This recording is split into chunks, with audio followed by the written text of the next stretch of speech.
Jésus n'a pas vaincu pour lui-même. Yesu ntabwo yanesheje kubwe. Non. Oya. Tout le combat qu'il a mené, Intambara zose yarwanye. c'est pour toi. Ni kubwawe. Il a vaincu Satan Yaranesheje Satani. dans sa propre chair. Mu mubiri we. Pour que toi aussi dans ta chair, Kugira ngo nawe mu mubiri. par sa victoire, Kubw'intsinzi ye. tu mettes Satan en échec. Nawe uneshe Satani. Jésus a vaincu Yesu yaranesheje. sur le terrain de l'âme. Ku rubuga rw'ubugingo. Il a vaincu la convoitise des cieux. Yaranesheje irari ry'amaso. Il a vaincu pour toi. Yarakuneshereje. Jésus a vaincu. Yesu yaranesheje. Il a vaincu au niveau de l'esprit. Yaranesheje mu rwego rw'umwuka. Il n'a pas donné gloire à Satan. Ntabwo yahaye icyubahiro Satani. Aujourd'hui, Uyu munsi sache une chose. umenye ikintu kimwe. Jésus n'avait pas besoin de ces batailles-là. Yesu ntabwo yari akeneye kurwana izo ntambara. Parce que Jésus, il est Dieu. Kubera ko Yesu ni Imana. Mais il s'est fait homme pour toi. Ariko yihinduye umuntu ku bwawe. Il est venu Yaraje vaincre kunesha. pour nous Kutuneshereza là où nous avons été vaincus. aho twanesherejwe. Sur le terrain de la chair, Ku rubuga rw'umubiri il a vaincu. yaranesheje. Sur le terrain de l'âme, Ku rubuga rw'ubugingo il a vaincu. yaranesheje. Sur le terrain de l'esprit, Ku rubuga rw'umwuka il a vaincu. yaranesheje. Sa victoire est totale. Intsinzi ye iruzuye.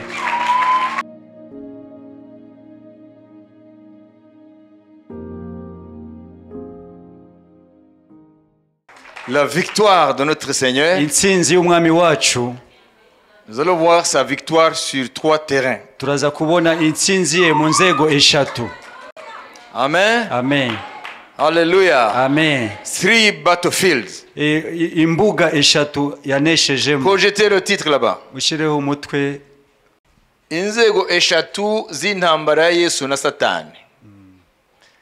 Jesus versus Satan in 3 levels. Ya jambo ntabwo ari vu. Iriya ni jambo ry'ikilatini mu majambo ahinnye bavuga versus mu kilatini ni kuvuga against, contre. Impande ebyiri zirwana.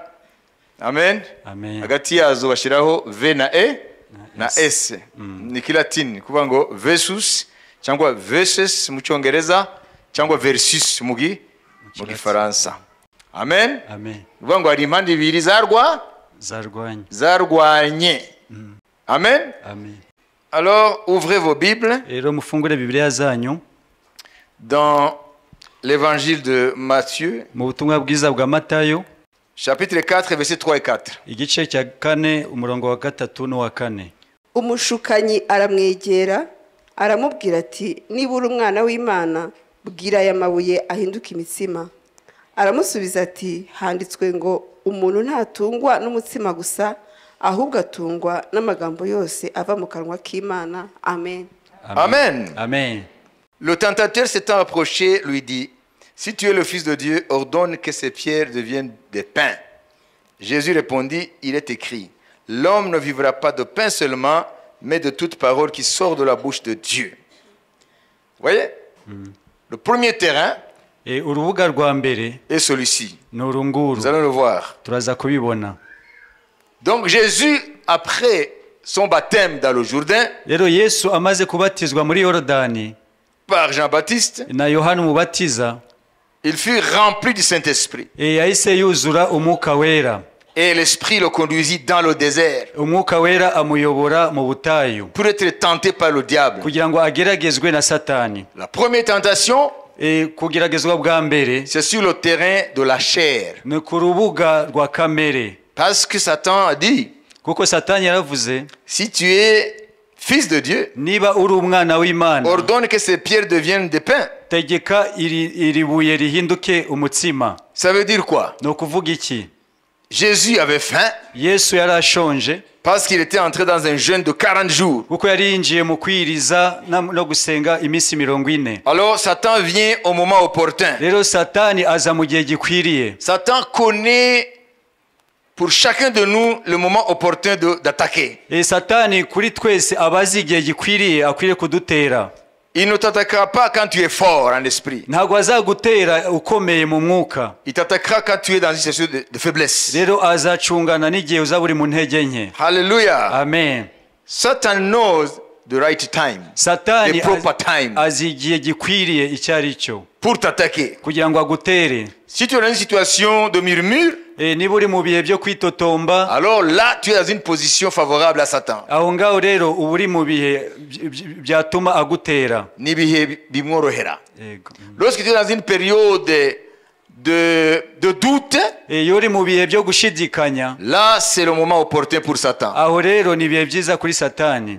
Lorsque tu es dans un moment où tu ne vois pas réellement l'issue de ta situation et que tu ne comptes pas sur la parole de Dieu, ses promesses, Rero yo uri mu bihe ubona nta nzira yo kubisohokamo ushingiye ku masezerano y'Imana, alors c'est le moment opportun pour t'attaquer. ibyo rero nibyo bihe bikwiriye kuri satani kugira ngo agutere. Satan t'attaque toujours dans une situation de vulnérabilité. Satani igihe cyose agutera yo uri mu bihe by'intege nke. Alors, Jésus a faim, Rero Yesu arashonje, alors Satan se présente. satani rero ahitaza. Première tentation, Ikigeragezo cya mbere, si tu es fils de Dieu, niba uri umwana w'Imana, ordonne à ces pierres de devenir des pains. tegeka iri buye rihinduke umutsima. On nous dit ordonne à ces pierres. Avuga ngo niba uri umwana w'Imana bwira aya mabuye, Que ces pierres deviennent des pains. aya mabuye ahinduke umutsima. Si tu es fils de Dieu. Niba uri umwana w'Imana. Il tente quoi ici? Hano ari kumushuka mu biki? Il tente la chair. Hano ari kugerageza umubiri. Parce que la chair est faible. Kuko aho ngaho umubiri ufite intege nke. Il a faim. Arashonje.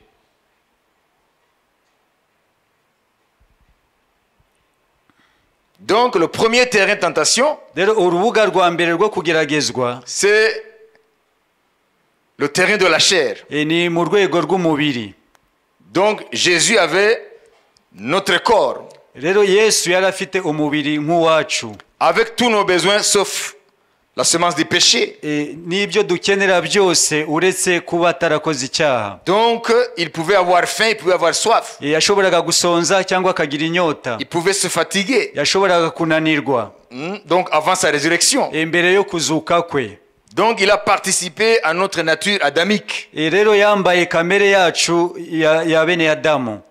Le premier terrain Urubuga rwa mbere de confrontation entre le Fils de Dieu et Satan, rwo kugongana hagati ya satani n'umwana w'Imana, urubuga rwa mbere aho Yesu yahanganye na Satani.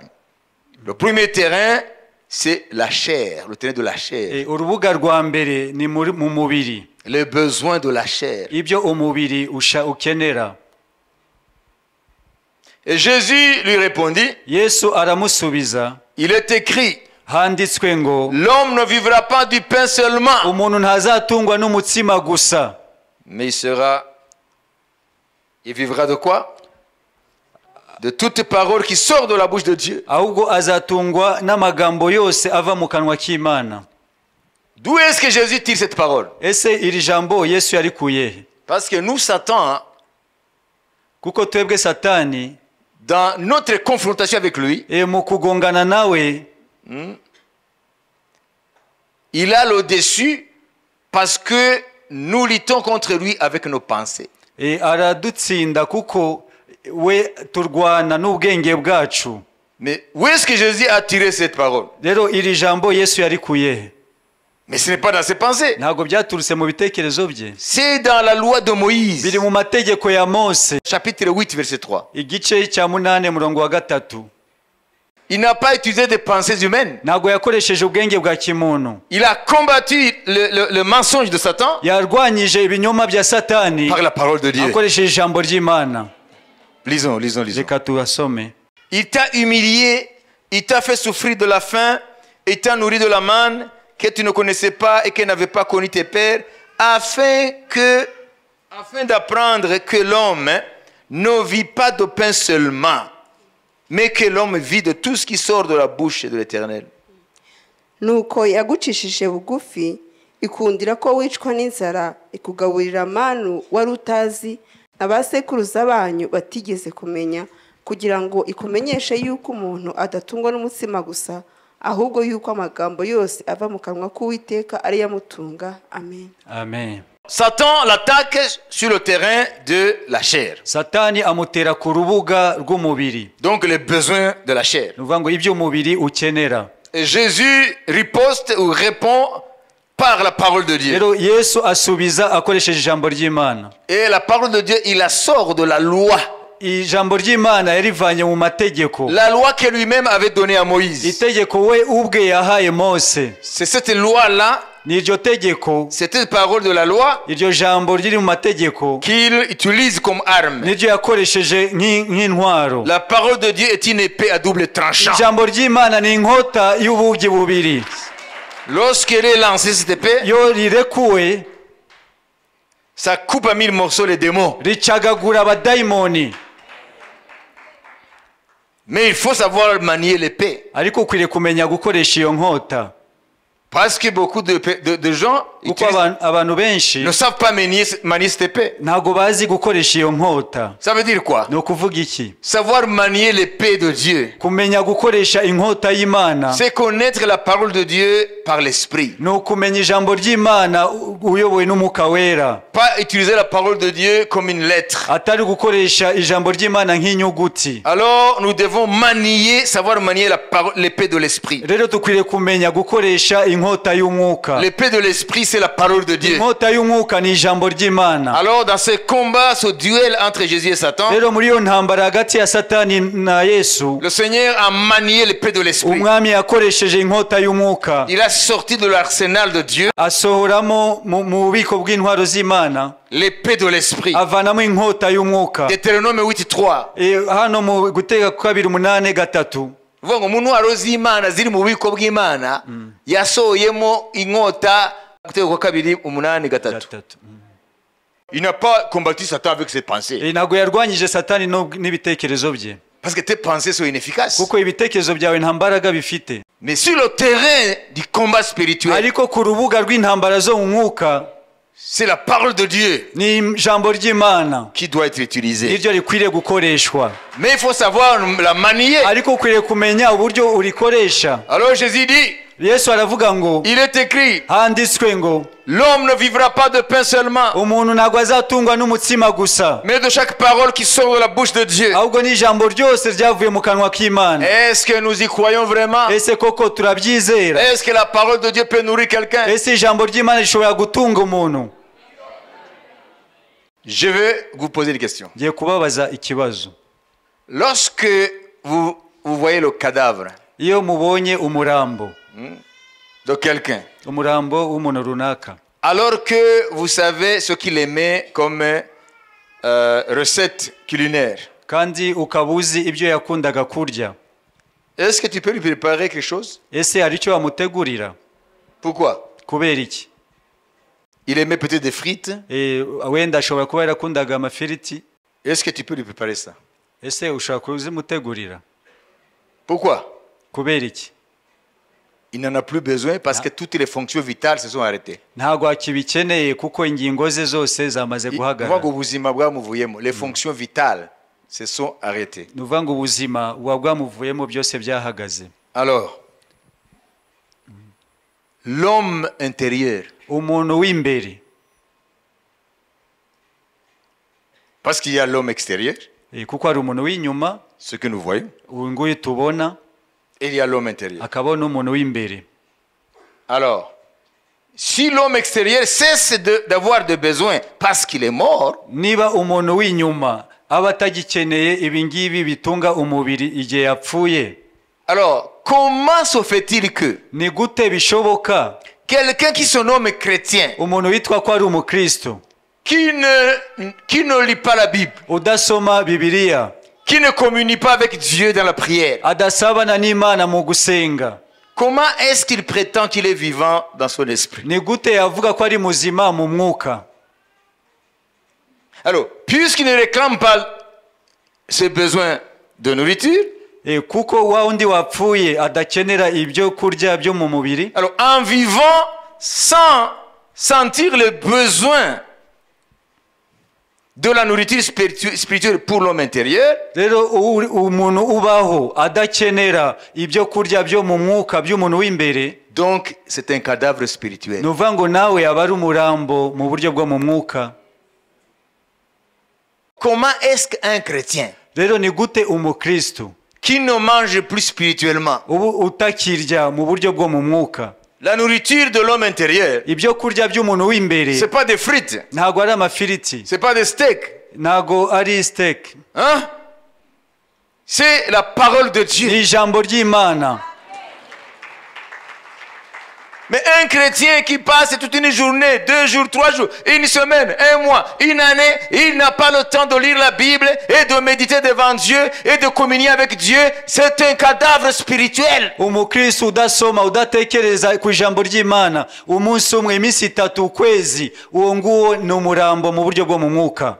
C'est une pure logique, n'est-ce pas? ni ibintu byumvikana mu bwenge busanzwe. Amen. Amen. Tu cesseras de manger pour ton corps et de boire lorsque tu mourras. uzahagarika kurya no kunywa igihe uzapfa. Alors comment est-ce que tu as arrêté de nourrir l'homme intérieur? ni gute wahagaritse kugaburira umuntu w'imbere? Conséquence, tu l'as tué. ingaruka waramwishe. Tu as commis un suicide spirituel. rero waramwishe mu buryo bwo mu mwuka. C'est pourquoi il ne réclame plus rien. niyo mpamvu nta kintu agisaba. Donc tu es mort. warapfuye.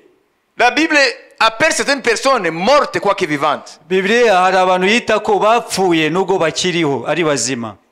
Donc beaucoup de gens sont morts devant Dieu. abantu benshi barapfuye imbere y'Imana Parce qu'ils ont négligé la nourriture de l'homme intérieur. kuko batitaye ku byo kurya by'umuntu w'imbere. Tu sauras comment, si tu es mort spirituellement, uzamenya gute ko wapfuye mu mwuka? c'est quand tu n'as plus envie de lire la Bible, ni igihe wumva utagikeneye gusoma Bibiliya, tu n'as plus soif de la parole de Dieu, ntabwo ugifite inyota y'ijambo ry'Imana, tu n'as plus soif de prier, ntabwo ugifite inyota yo gusenga, tu n'as plus soif de communier avec les saints à l'église. ntabwo ugifite inyota yo gusabana na bene data mu itorero. Là, tu es mort. aho ngaho uba wapfuye, Fini, terminé. biba byarangiye. Combien de temps lis-tu ta Bible ese ni kangahe usoma Bibiliya yawe par jour? ku munsi?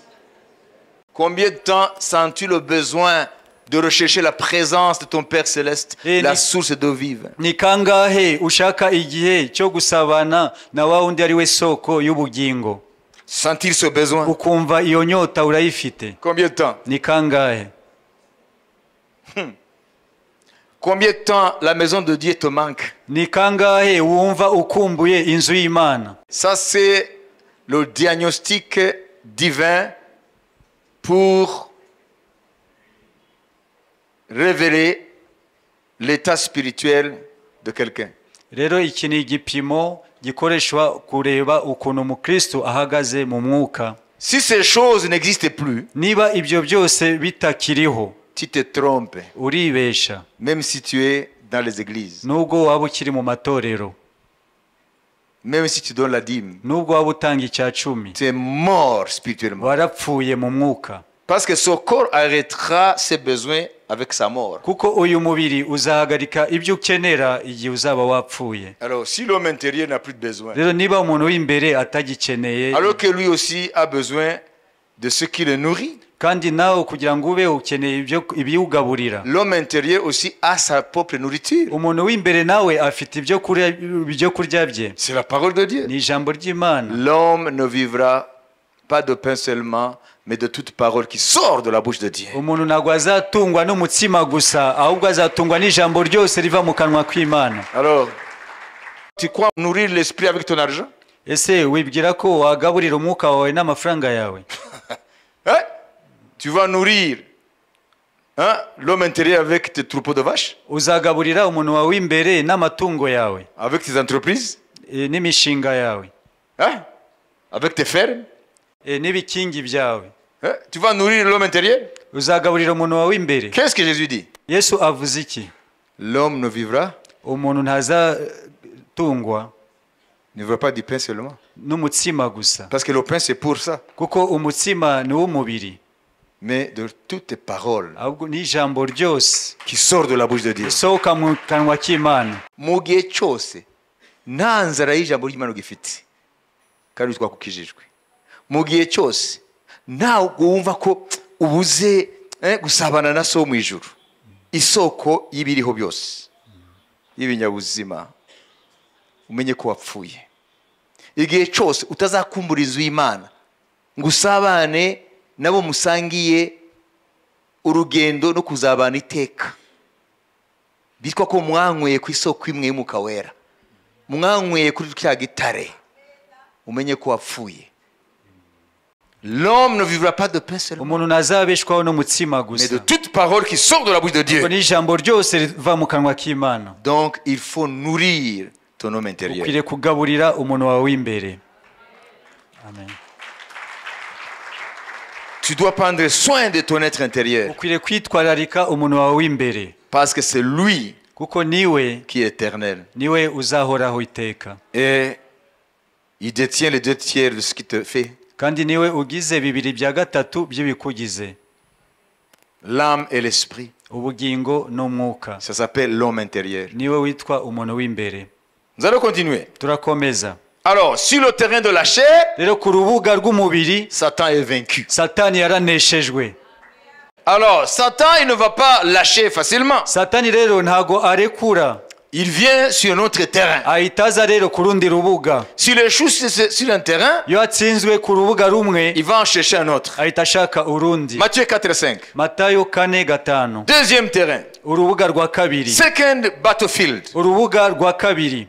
Le diable le transporta dans la ville sainte, le plaça sur le haut du temple et lui dit, si tu es fils de Dieu, jette-toi en bas, car il est écrit, il donnera des ordres à ses anges à ton sujet et ils te porteront sur les mains de peur que ton pied ne heurte contre une pierre. Et comment Jésus répond? Jésus lui dit, il est aussi écrit, tu ne tenteras point le Seigneur ton Dieu. maze umwanzi amujyana ku murwa wera, amuhagarika ku gasongero k'urusengero, aramubwira ati, niba uri umwana w'Imana, ijugunye hasi, kuko handitswe ngo izagutegekera abamarayika bayo bakuramire mu maboko yabo, ngo udakubita ikirenge ku ibuye. Yesu aramusubiza ati, kandi handitswe ngo ntukagerageze Uwiteka Imana yawe. Amen. Amen. Amen. Amen. Amen. Amen. Qu'est-ce que Satan voulait ici? Hano ni iki Satani yashakaga? Qu'est-ce qu'il cherchait Ni iki yashakaga dans cette tentation? hano mu kumugerageza? Il dit, si tu es fils de Dieu, Ngo niba uri umwana w'Imana, jette-toi en bas, ijugunye, car il est écrit. kuko handitswe ngo. Satan connaît les Écritures. Satani azi ibyanditswe byera. Il donnera des ordres à ses anges à ton sujet. Azategeka abamarayika. Et il te porte. Cette écriture que Satan a citée, c'est dans la Bible. Iri jambo Satani yavuze riri muri Bibiliya. Donc il connaît les Écritures. Azi ibyanditswe. Et il sait que c'est Dieu qui les a données. Kandi azi ko ari Imana yabitanze. Il donnera des ordres à ses anges à ton sujet. Ils te porteront sur les mains, de peur que ton pied ne heurte contre une pierre. Izagutegekera abamarayika bayo bakuramire mu maboko yabo, ngo udakubita ikirenge ku ibuye. Qu'est-ce qu'il voulait? Niki yashakaga? Est-ce que Jésus Ese Yesu avait besoin de prouver qu'il est fils de Dieu? yari akeneye kwemeza Satani ko ari umwana w'Imana? Donc Satan voulait l'éprouver Nuva Satani yashaka kumugerageza pour dire, kugira ngo avuge, mais je doute de ton identité. ndashidikanya uwo uriwe. Mais prouve que réellement tu es fils de Dieu. Emeza koko kuri umwana w'Imana. Et Jésus n'est pas tombé dans son piège. Rero Yesu ntabwo yaguye mu mutego we. Amen. Amen. Il a répondu comment? Yasubije ngo iki? Yesu aramusubiza ati, kandi handitswe ngo ntukagerageze Uwiteka Imana yawe. Amen. Amen. Amen. Amen. Tu ne tenteras pas le Seigneur ton Dieu. Ntukagerageze Uwiteka Imana yawe. Ça veut dire quoi? Ni ukuvuga iki? Ça veut dire que Satan voulait tenter Jésus Ni ukuvuga ngo Satani yashaka kugerageza Yesu pour qu'il prouve qu'il est fils de Dieu. kugira ngo yerekane ahamye ko ari umwana w'Imana. Parce qu'il est écrit, Kuko handitswe ngo il donnera des ordres à ses anges. izategeka abamarayika Hein? Pour te prendre kugira ngo bakuramire, avant que tu t'écrases sur terre. kugira ngo udakubita ikirenge ku ibuye. Jésus n'avait pas besoin de prouver qui il est. yesu ntabwo yari akeneye kugira ngo ahamye uwo ari we Il connaissait son kuko identité. yari azi uwo ari we.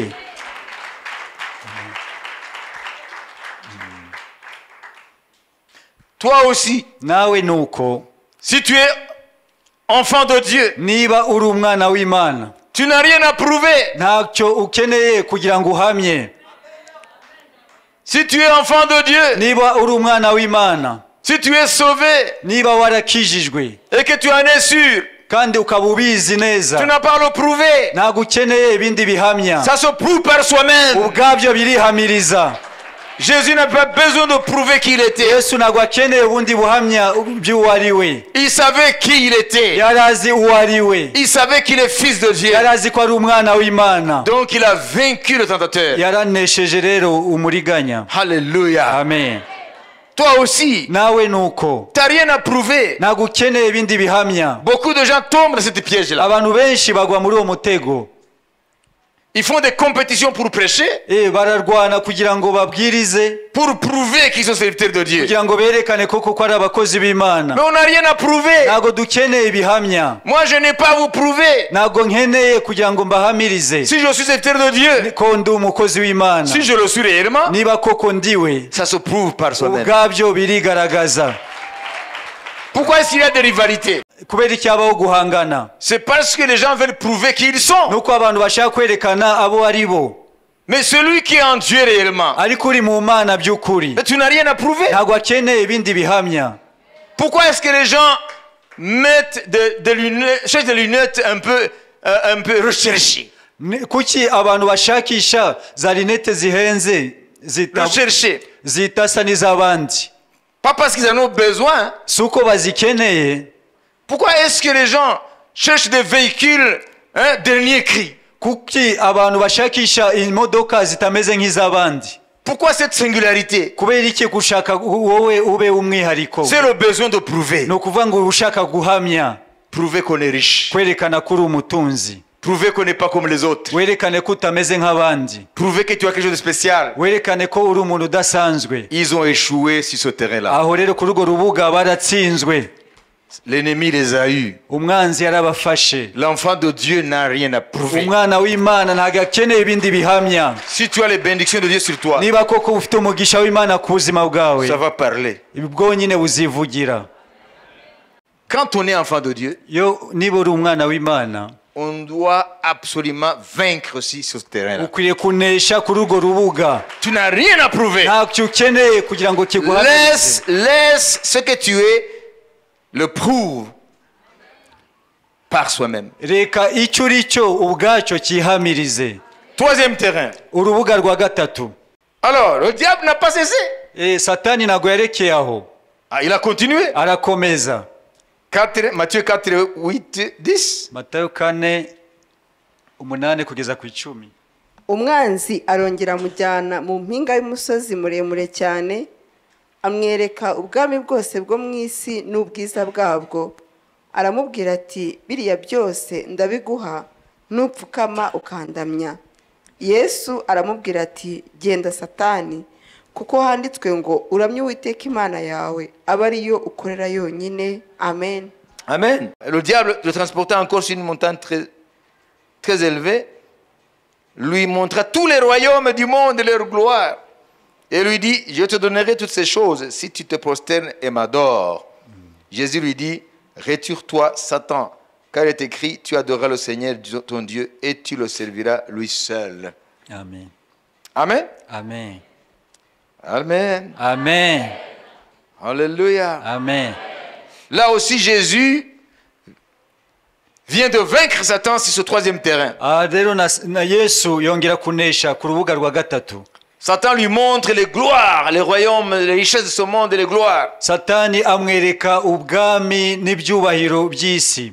Il dit, si tu te poses devant moi et m'adore, je te donne tout ça. aramubwira nupfukamira ndaguha biriya byose. Je l'ai reçu. ibyo narabihawe. Là, il trompe. Hein? aho rero yarabeshye. Personne ne lui a donné la terre. nta n'umwe wamuhaye isi. La terre a été donnée à Adam et ses descendants. isi yahawe adamu n'urubyaro rwe. Il a usurpé. rero yarabyibye. Il a volé le titre de propriété. yarabiriganyije. Il a volé le titre de propriété. yaribye impapuro mpamo z'ubutaka. Dieu les avait confiés à Adam. imana yazihaye adamu Et Satan les a volés. satani rero arazibiba Maintenant, il prétend être propriétaire de la rero terre. ahita yita nyirabyo. Alors Jésus dit, yesu aravuga ngo retire-toi, Satan, va inyuma yanjye satani, car il est écrit, tu adoreras le Seigneur, ton Dieu, et tu le serviras lui seul. uko handitswe ngo uzaramye uwiteka imana yawe kandi niyo uzapfukamira yonyine. Dieu lui dit, Satan, imana iravuga ngo satani, Jésus dit, tu as volé l'adoration de Dieu. yesu aramubwira ngo wibye kuramwa byagenewe imana. La création a été créée pour adorer Dieu. ibyaremwe byose byaremewe kugira ngo biramye imana, Et toi, tu usurpes cette adoration. wowe uko kuramya warakwibye. Les hommes t'adorent abantu barakuramya parce que tu les as séduits. kuko warabashutse. L'adoration n'a pas été prévue pour toi. ukuramwa ntabwo ari wowe kwagenewe. On adore le Créateur. baramya umuremyi, On n'adore pas une ntabwo créature. baramya icyaremwe. C'est Dieu qui mérite l'adoration. imana niyo ikwiriye kuramwa.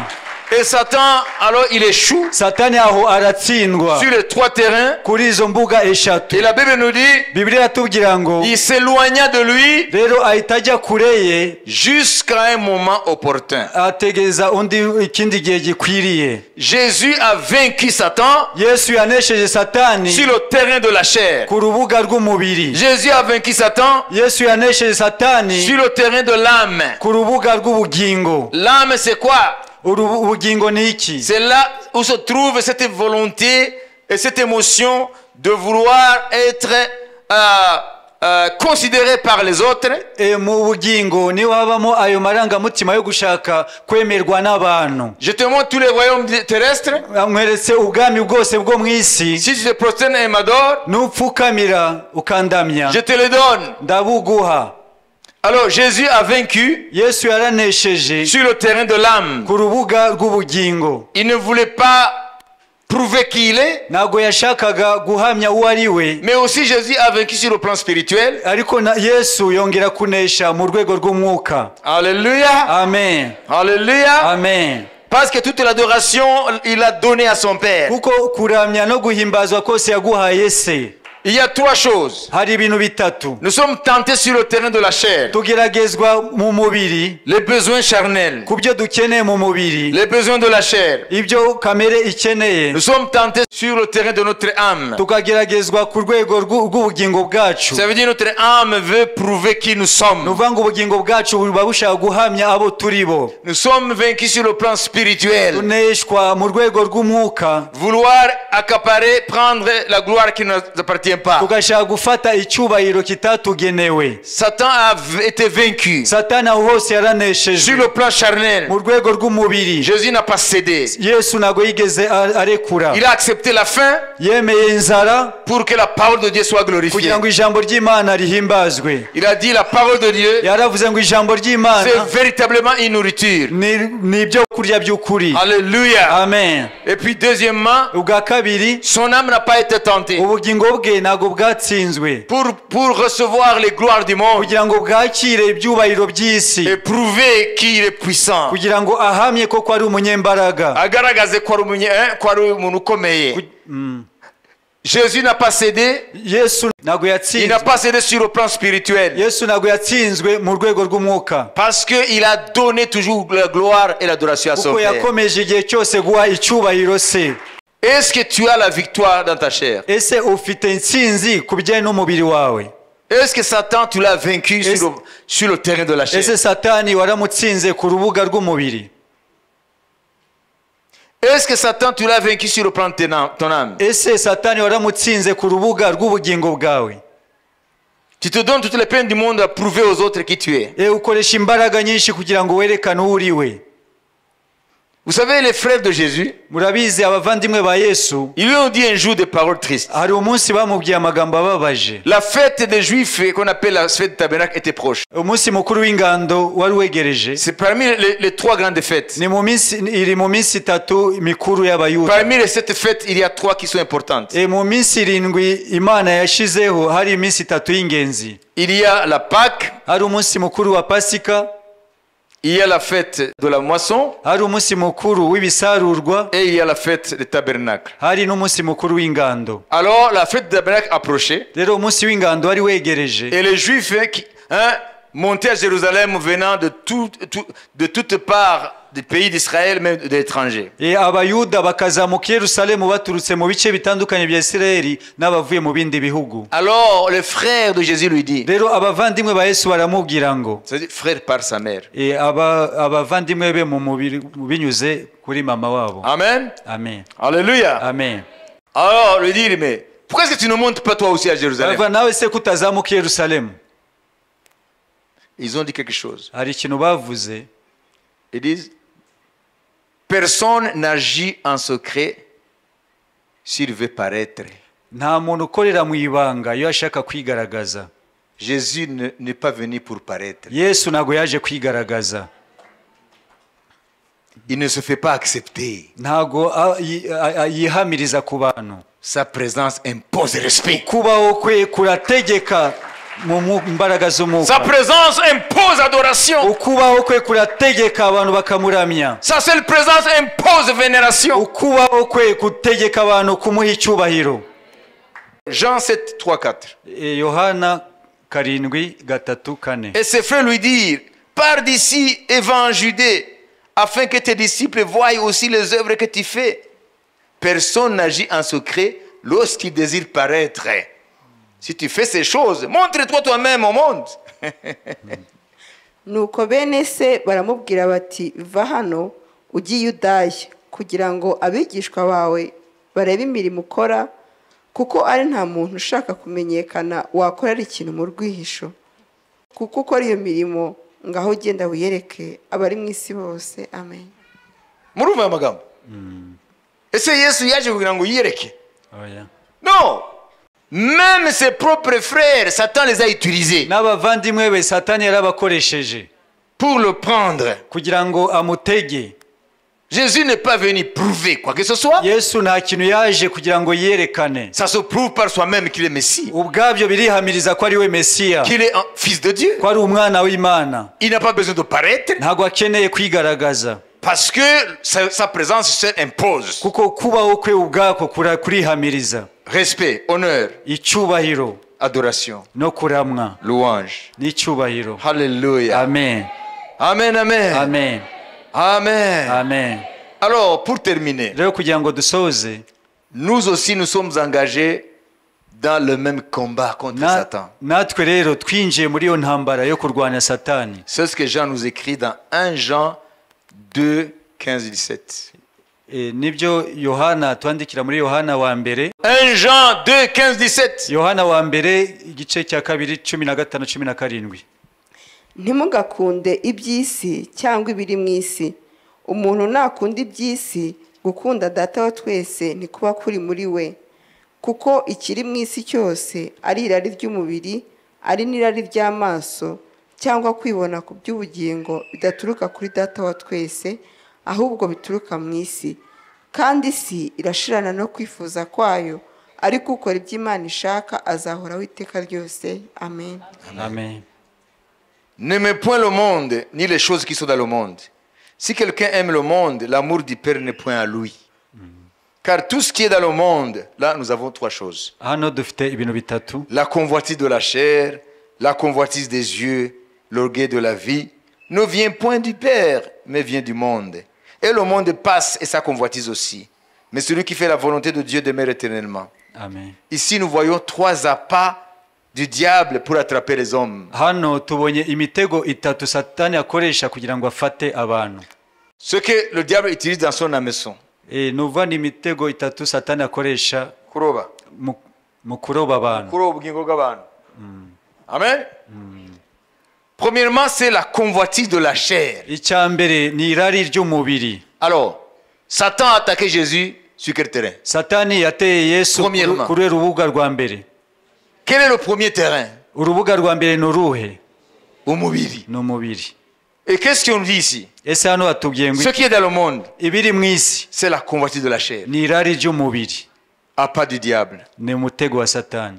Deuxièmement, la convoitise des yeux. Icya kabiri ni irari ry'amaso. Alors, Lorsqu'il a pris Jésus sur la haute montagne, il lui a montré quoi? igihe yazamuye Yesu ku gasongero yamweretse iki? Les richesses du royaume et leur gloire. Yamweretse ubutunzi bw'isi n'icyubahiro cyabo. Qu'est-ce qu'on utilise pour voir ça? Ese ibyo ngibyo ubirebesha iki?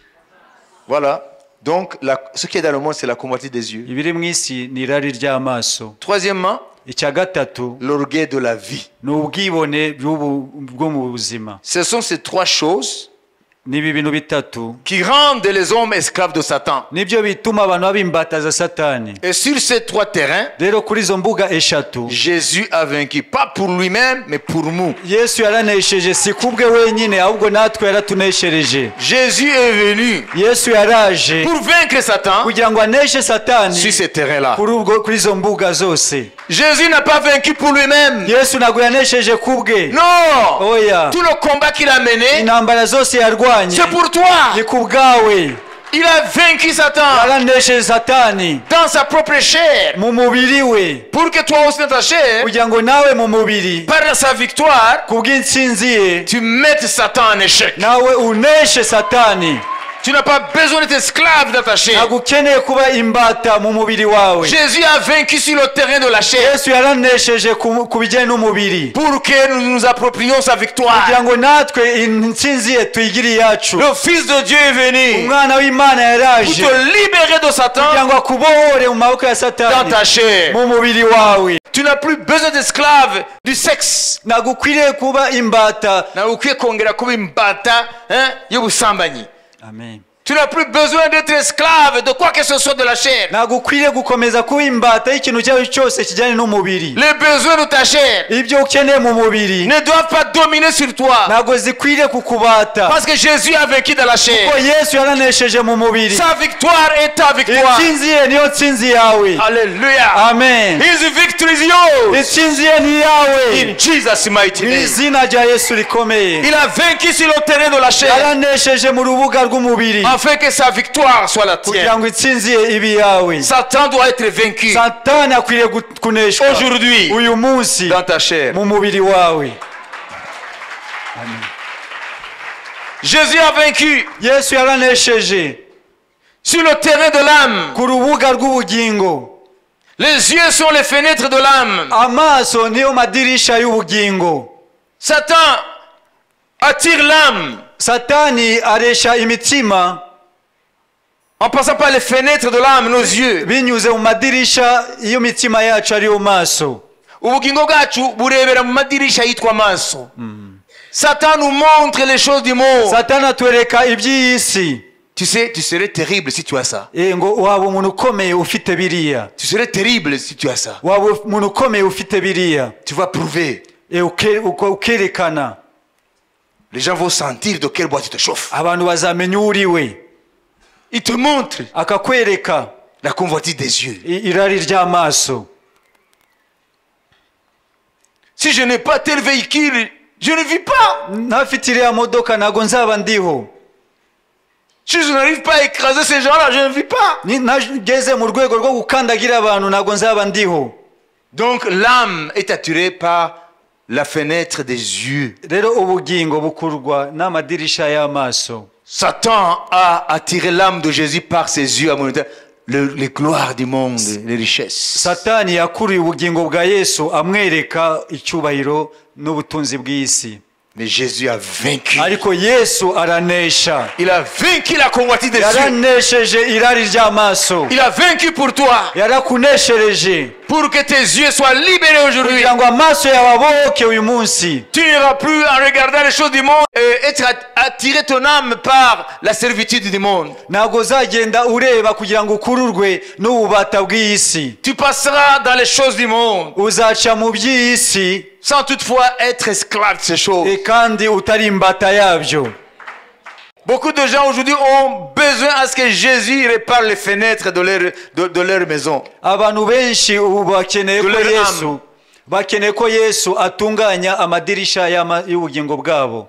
Jésus a vaincu. Yesu yaranesheje. Il a vaincu au niveau de l'esprit. yaranesheje mu rwego rw'umwuka. Il n'a pas donné gloire à Satan. ntabwo yahaye icyubahiro satani Parce que l'adoration concerne l'esprit. kuko ku bijyanye no kuramya bijyanye n'umwuka Il voulait attirer l'esprit de Jésus. yashaka gukurura umwuka wa yesu Pour que Jésus adore une créature de Dieu. kugira ngo yesu aramye ikiremwa cy'imana. Satan est une créature. satani ni ikiremwa Il n'a créé personne. nta n'umwe yigeze arema, Il ne peut même pas créer une mouche. nta nubwo ashobora kurema n'isazi.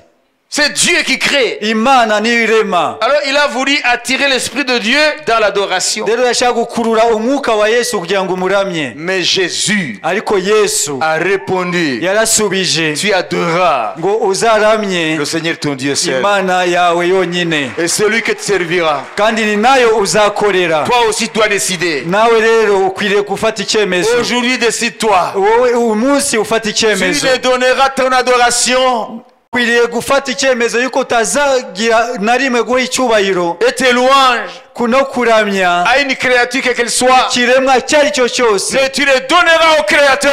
uzaha umuremyi. Acclamons le Seigneur Jésus. ukomere umwami wacu yesu amashyi. Quelles que soient les promesses, amasezerano yari yo yose, quelles que soient les promesses de Satan, ibyo satani yagusezeranya byose, n'accepte jamais de lui donner l'adoration. ntuzigere umuha icyubahiro. Il y en a qui donnent leurs femmes en sacrifice hari abatanga abagore babo nk'ibitambo pour avoir ce que Satan leur propose. kugira ngo babone ibyo satani abasezeranya. Il y en a qui donnent leurs enfants hari abatamba abana babo pour avoir ce que Satan leur propose. kugira ngo babone ibyo satani abereka, Mais il leur cache les conséquences. ariko abahisha ingaruka zabyo, La damnation éternelle. ni ukurimbuka kw'iteka. Aujourd'hui, uyu munsi sache une chose. umenye ikintu kimwe, Jésus n'avait pas besoin de ces batailles-là. yesu ntabwo yari akeneye kurwana izo ntambara, Parce que Jésus, il est Dieu. kubera ko yesu ni imana, Mais il s'est fait homme pour toi. ariko yihinduye umuntu ku bwawe. Parce que si c'est toi terrain, kuko kuri izo mbuga eshatu tu es esclave de Satan. wowe uri imbata ya satani. L'homme, après la chute, umuntu nyuma yo kugwa il a été esclave de Satan sur trois terrains-là. yahise aba imbata ya satani ku ziriya mbuga La eshatu: chair, umubiri, l'âme ubugingo et l'esprit. n'umwuka. Les trois étaient en prison ibyo bice bitatu byose byari muri gereza depuis Adam et Ève uhereye kuri adamu na eva avec la chute. kuva bamaze kugwa. C'est pourquoi Jésus est appelé le dernier Adam. niyo mpamvu yesu yitwa adamu wa nyuma. Il est venu yaraje vaincre kunesha, pour nous kutuneshereza là où nous avons été vaincus. aho twanesherejwe. Sur le terrain de la chair, ku rubuga rw'umubiri il a vaincu. yaranesheje, Sur le terrain de l'âme, ku rubuga rw'ubugingo il a vaincu. yaranesheje, Sur le terrain de l'esprit, ku rubuga rw'umwuka il a vaincu. yaranesheje. Sa victoire est totale. intsinzi ye iruzuye.